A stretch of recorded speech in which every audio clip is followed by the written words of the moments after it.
Good afternoon. I'm Muhammad Amin and you're watching News on 2. Muhammad Adib Muhammad Qasim, the fireman who was seriously injured in the Seafield Sri Mariamman Temple fracas last month, died at the National Heart Institute, IJN, Kuala Lumpur last night. And Selangor Fire and Rescue Department Deputy Director Hassan Asari Omar said a post-mortem was conducted on Muhammad Adib at the National Institute of Forensic Medicine, NIFM, Kuala Lumpur Hospital, following his death, ended about 4:30 a.m. today. Speaking to reporters at NIFM today, Hassan Asari said soon after post-mortem, the funeral rites and prayers were conducted at NIFM. He said the remains of Muhammad Adib were then flown by helicopter from the Air Road facility to his hometown in Tebangau, Tepi Laut, Kuala Kedah. Hassan said the last alarm ceremony would also be held for Muhammad Adib, and the burial is scheduled to take place today after Zuhur prayers. Earlier on Sunday, IJN said Muhammad Adib's condition was critical after he suffered progressive deterioration of his lung and kidney function over a period of 24 hours. The firefighter suffered from fractured ribs and internal injuries and was earlier treated at the Subang Jaya Medical Center as JMC before being transferred to the IJN.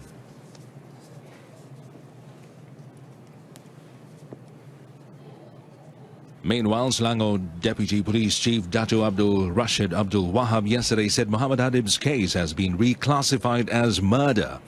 In a statement, he said that the case, which was previously investigated under Section 307 of the Penal Code for attempted murder, is now investigated under Section 302 of the Penal Code for murder. During the rioting incident on November 27th, Muhammad Adib of the Subang Jaya Fire and Rescue Station was involved in the operation to put out a fire in front of the Sri Mariamman Temple premises, during which he was allegedly assaulted by a mob. He was later admitted to a private clinic in Subang Jaya before being transferred to the IJN the same day. But Prime Minister Tun Dr. Mahathir Mohamad and wife Tun Dr. Siti Hasmah paid their last respects to Muhammad Adib today before his remains were flown to his hometown in Kuala Kedah for burial. And Tun Dr. Mahathir arrived at the Subang Air Base at about 8:30 a.m. before the fire and rescue helicopter carrying the fireman's remains departed at about 9 a.m. Accompanying the fireman's remains via plane were Muhammad Adib's father and mother.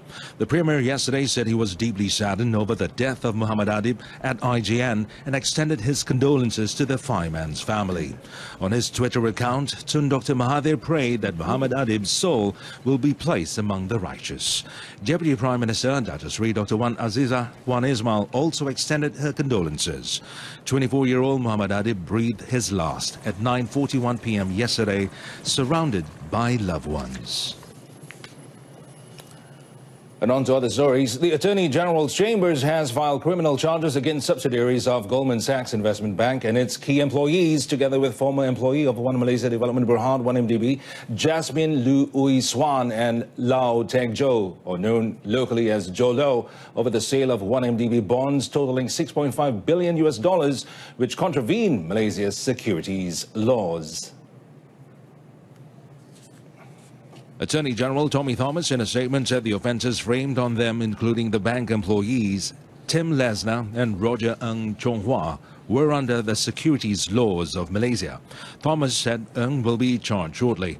The charges arise from the commission and abetment of false or misleading statements by all the accused in order to dishonestly misappropriate $2.7 billion from the proceeds of 3 bonds issued by subsidiaries of 1MDB, which were arranged and underwritten by Goldman Sachs. Thomas said Malaysia considers the allegations in the charges against all the accused to be grave violations of Malaysia's security laws.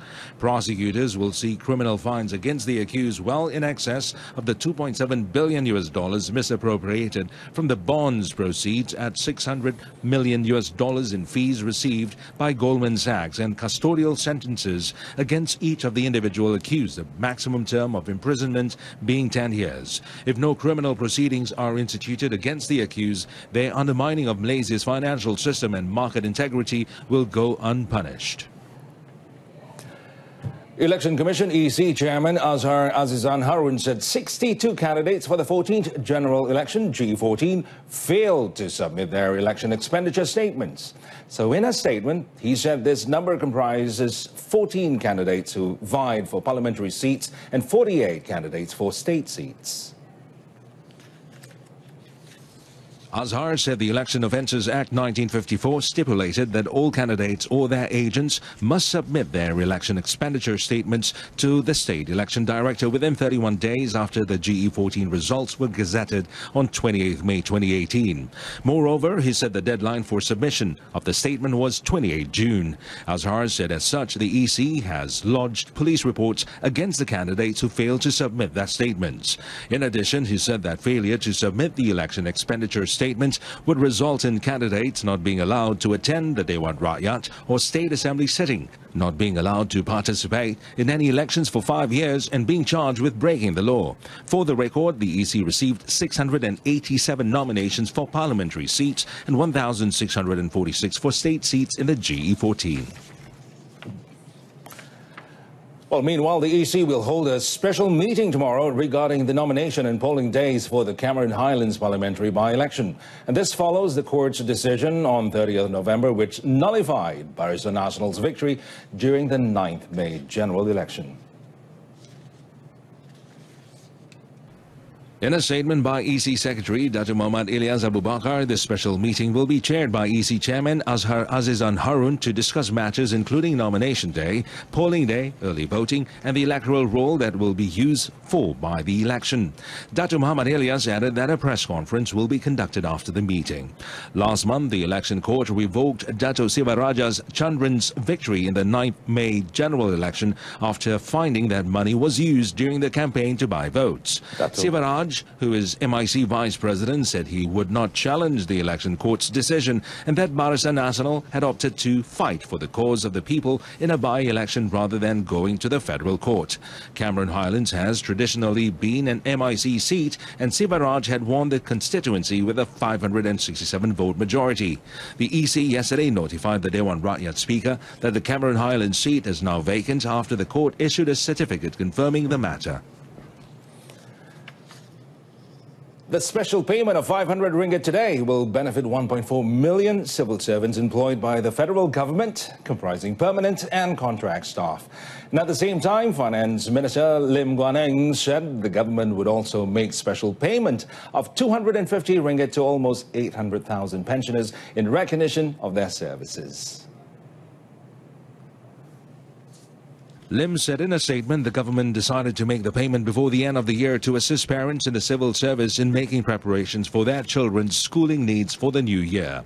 In tabling the 2019 budget on 2nd November, Lim had announced a special payment of 500 ringgit to civil servants on grade 54 and below, and 250 ringgit for government pensioners. Meanwhile, Lim said although the special payment amounting to 1 billion ringgit had not been allocated earlier in the 2018 budget, the Pakatan Harapan government could still find the money through savings by implementing a clean and efficient, accountable and transparent CAT administration. Well, a contractor pleaded not guilty at the Seremban Magistrates Court on the charge of allegedly disguising as a police officer to release a detainee who was detained for a drug-related case in Seremban on 18th February last year. Now, the contractor, Siu Junan, 28, made the plea in front of Magistrate V. Vanitha as soon as the charge was read to him by the court interpreter. According to the charge sheet, the accused, together with another individual who is still at large, was charged with cheating G. Murugamal, 46, to free his son, who was under police custody, for a narcotics-related case at 5:47 p.m. on 18 February 2017. The accused was alleged to have deceived the victim by telling him to bank in 4,800 ringgit into his bank account for security purposes. The accused was charged under Section 420 of the Penal Code, which provides for up to 10 years imprisonment and is punishable by fine upon conviction. The accused, who was unrepresented, had pleaded for the lowest surety and added that he was cheated by a friend. Magistrate Vanitha allowed the accused to be released on bail of 5,500 ringgit. The case was handled by Deputy Public Prosecutor Muhammad Azrif Muhammad Ali and is set for remention on 22nd January 2019. The Ministry of Agriculture and Agro-Based Industry has given the assurance that egg prices will stabilize and sufficient supply will be available this festive season. Its Minister, Dr. Salahuddin Ayub, said the egg distributors have agreed to reduce prices by 2 cents at farm level for the various grades of eggs. Dr. Salahuddin added that the recent 3% drop in egg supply was not due to infection caused by H5 and H7 influenza viruses or bird flu, but because common illnesses had hit some of the farms, especially in Peninsular Malaysia. Pihak pengeluar telur ayam bersetuju di atas cadangan kementerian untuk mengurangkan harga telur di peringkat ladang sebanyak 2 sen bagi menstabilkan harga telur di pasaran serta memastikan bekalan ayam telur ayam di pasaran mencukupi menjelang musim perayaan ini. Jabatan akan terus melakukan tinjauan dan pemantauan penyakit untuk memastikan ayam tidak terjangkit dengan penyakit supaya telur yang dikeluarkan dah selamat dimakan. Dr. Salahuddin said with the ringgit weakening against US dollar in November, costs of imported feedstock also went up, resulting in increased costs of egg production, adding that this led to a rise in prices by 5%. He added that investigations carried out by the Department of Veterinary Services found there was a 2 cent increase in price of grade C eggs at farm level from 38 cents on 28th November to 40 cents on 4th December. The Domestic Trade and Consumer Affairs Ministry, or KPDN-HEP, will enforce the festive season price control scheme for Christmas from 23rd to 27th December. Now, it said in a statement 16 types of products will come under the scheme, which will ensure that their prices are not raised arbitrarily. KPDN-HEP said among the goods placed under the scheme are chicken, imported turkey, mutton, pork, eggs, tomatoes and green capsicum. The ministry warned of firm action against traders who fail to adhere to the scheme under the Price Control and Anti-Profiteering Act 2011. It said traders can be penalized for selling price control items above the maximum price and failing to place the pink price tags on these goods. KPDN-HEP said its enforcement officers will constantly monitor and conduct checks at markets, pharmacies, markets and supermarkets during the festive season to prevent exorbitant hikes and profiteering. Malaysia should create a new invention in waste management which could create wealth. And Prime Minister Tun Dr. Mahathir Mohamad said there are a lot of inventions in technology which are very powerful and bring many benefits to people around the world. Now, Tun Dr. Mahathir said, well, for instance, every year people bought new handphones and threw away the old ones, which eventually could have harmful effects on the environment. It's something that the technologies should look into so that we can separate the waste and reuse the waste so that we recycle all the material that we use. I'm quite sure that that can be done, not with all the waste, but with some of the waste. Speaking at the Malaysian Industry Government Group for High Technology MITE Consultation 2018, chaired by MITE Chairman Tan Sri Dr. Engineer Ahmad Tajuddin Ali in Cyberjaya yesterday, Tun Dr. Mahathir said microchip technology was also something that Malaysia should focus on since most of the high and new high technology products were embedded with microchips. During the session, the Premier answered several questions from high-tech industry players, among which was on ensuring research results be converted into wealth-generating businesses.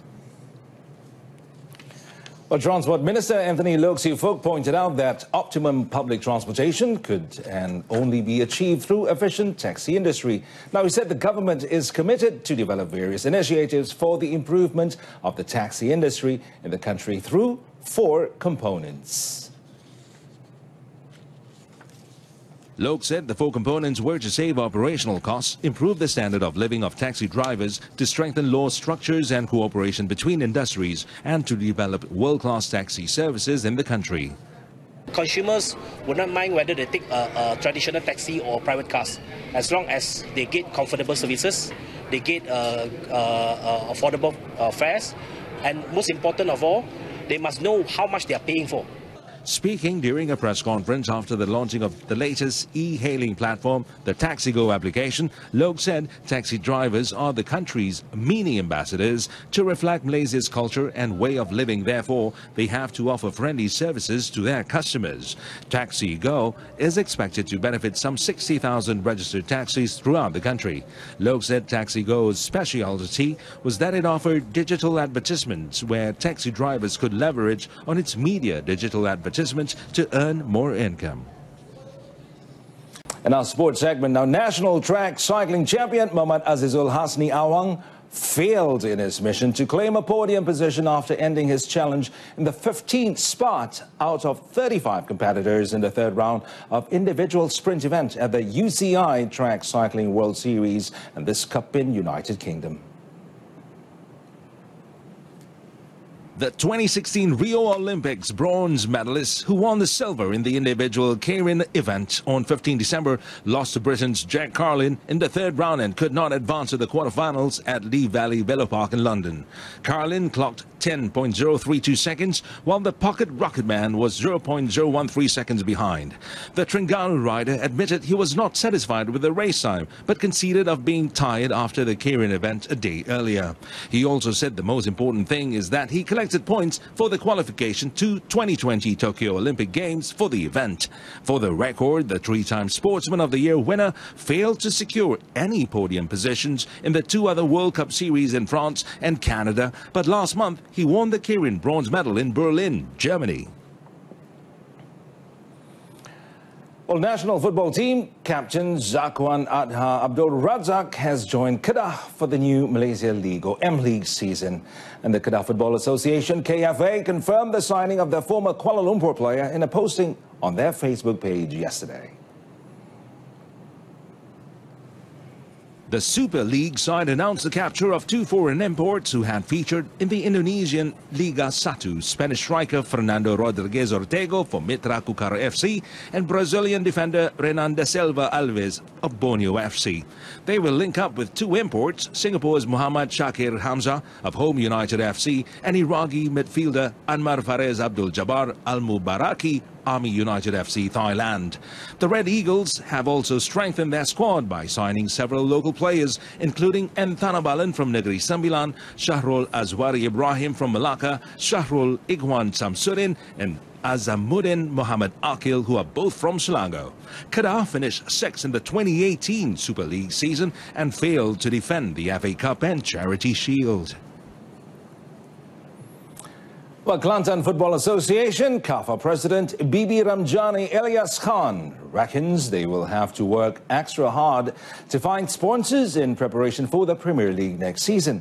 Well, she said they would need about 5 million ringgit in sponsorship to cover the expenses of the Red Warriors. Speaking to reporters at the team sponsorship agreement signing ceremony in Kota Baru, Kelantan, Bibi Ramjani said KAFA already have a sponsorship of 2 million ringgit in cash and they needed to act fast to raise the funds as the league would kick off in a month's time.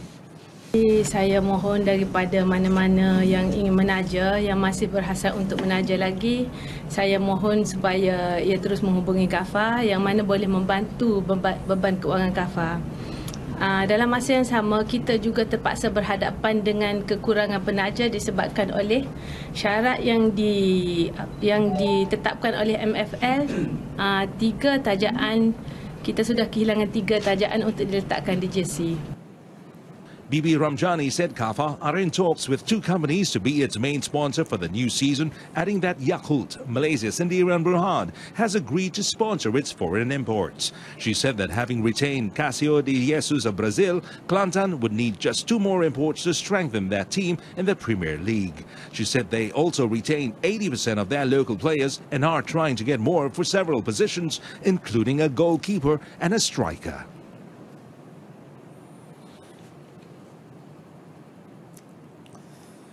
The Anti-Doping Agency of Malaysia, ADAMAS, has reminded all quarters to be careful with their action and when using prohibited substances. Its director, Dr. Ramlan Abdul Aziz, said ADAMAS would continue to act proactively to curb substance abuse in the national sports arena so that it would not spread like cancer among athletes. Kita harus mencari bukti supaya apa-apa tindakan yang kita buat itu adalah kukuh dan akan berpanjangan. Kalau mereka yang tidak mengambil hendah, tentu sekali kita akan terus menguji dan kita akan cari di mana mereka berada pada bila-bila masa.